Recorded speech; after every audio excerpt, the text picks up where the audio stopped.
السلام علیکم ورحمۃ اللہ وبرکاتہ۔ تعارف اسلام چینل کے ناظرین کو خوش آمدید۔ حضرت عمر بن عبدالعزیز کی خلافت کا زمانہ حضرت ابوبکر صدیق رضی اللہ تعالیٰ عنہ کے عہد خلافت کی طرح بہت ہی مختصر ہے، لیکن جس طرح عہد صدیقی بہت ہی اہم اور قیمتی زمانہ تھا، اسی طرح عمر بن عبدالعزیز کی خلافت کا زمانہ بھی عالم اسلام کے لیے قیمتی زمانہ تھا۔ بنو امیہ کی حکومت نے بتدریج لوگوں میں دنیا پرستی اور حب جاہ و مال پیدا کر کے آخرت کی طرف سے غفلت پیدا کر دی تھی۔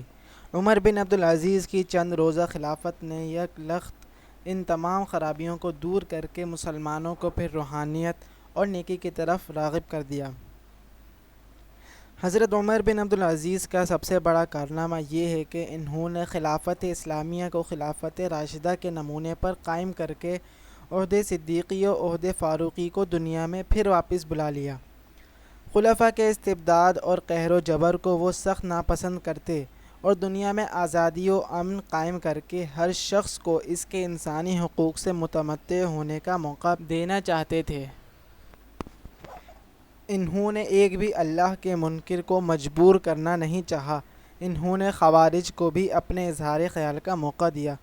وہ خلیفۃ المسلمین کا مرتبہ اسی حد تک قائم رکھنا چاہتے تھے کہ اگر کوئی مجرم خلیفہ کو گالی دے تو زیادہ سے زیادہ خلیفہ بھی ویسی ہی گالی اس کو انتقاماً دے سکتا ہے۔ وہ اپنے ماتحتوں سے اس بات کے خواہاں نہ تھے کہ ان کی ہر ایک جائز و ناجائز بات کی تائید کی جائے۔ وہ خلیفہ کو مسلمانوں کا حکمران اور فرما روا نہیں جانتے تھے، بلکہ مسلمانوں کا شفیق باپ سمجھتے تھے۔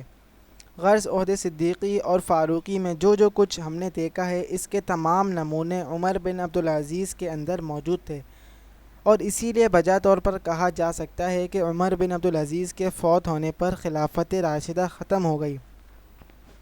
ان کے زمانے میں کثیر التعداد لوگوں نے بطیب خاطر اسلام قبول کیا۔ نو مسلموں کی یہ کثرت کسی دوسرے خلیفہ کے زمانے میں نظر نہیں آتی۔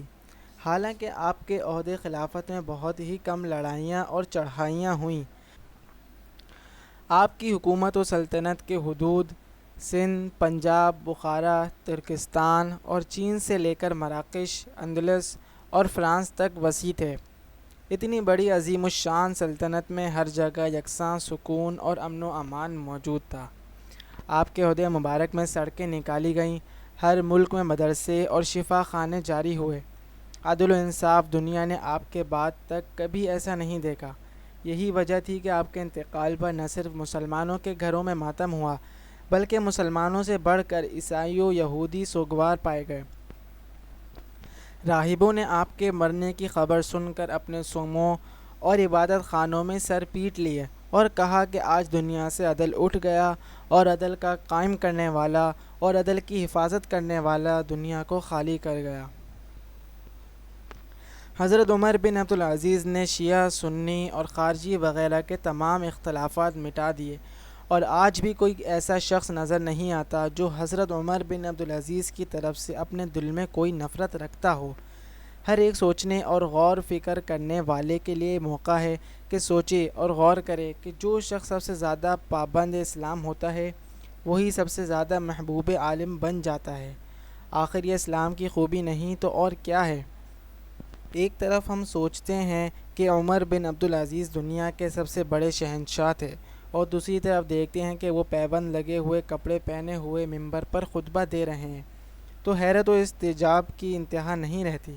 فرض اور ذمہ داری کے احساس کا اس سے بڑھ کر اور کیا مرتبہ ہو سکتا ہے کہ عمر بن عبدالعزیز کی زندگی نہایت عیش کی حالت میں بسر ہوئی تھی، لیکن خلیفہ ہونے کے بعد صرف 2.5 سال کے عرصے میں اس قدر لاغر ہو گئے تھے کہ جسم کی ایک ایک ہڈی الگ الگ گنی جا سکتی تھی۔